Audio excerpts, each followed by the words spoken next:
I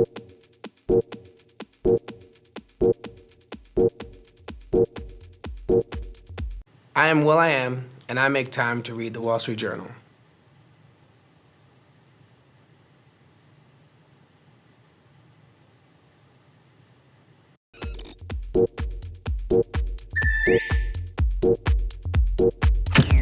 Yeah, I mean, our goal and our hope is that Uber will be the next Uber, and I think,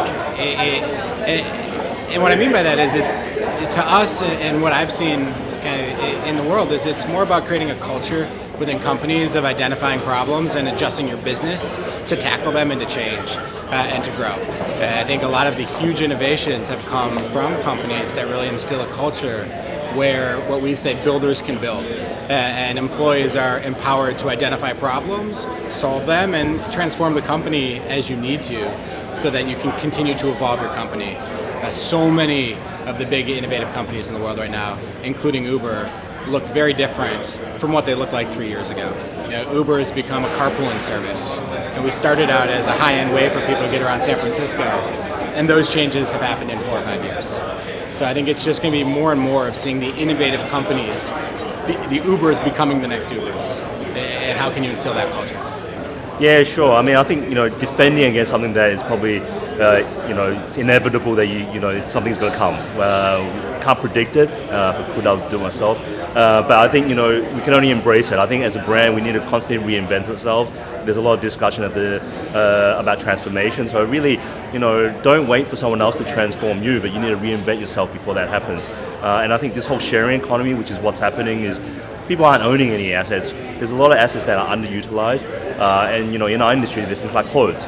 Most of clothes, 80% of clothes are actually not worn at any point in time. So there's actually apps and websites that help you actually can share clothes because, why let it sit there in your wardrobe when someone else can wear it?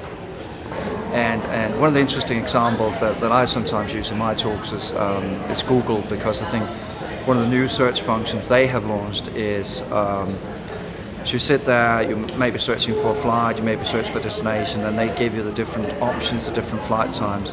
So it's quite interesting to have, which is odd kind of suddenly talking about Google as a traditional player, but having seen Google as becoming more of a traditional player and then suddenly launching a product that would be the likes of, for example, Mondo, they've done the same with hotels, it's them going up against the hotels.com.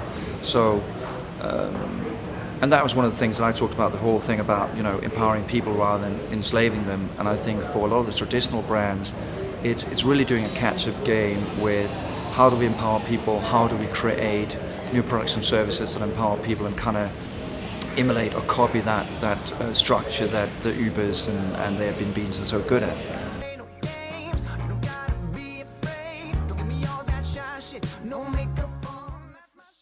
I'm Carly Kloss, and I make time to read the Wall Street Journal.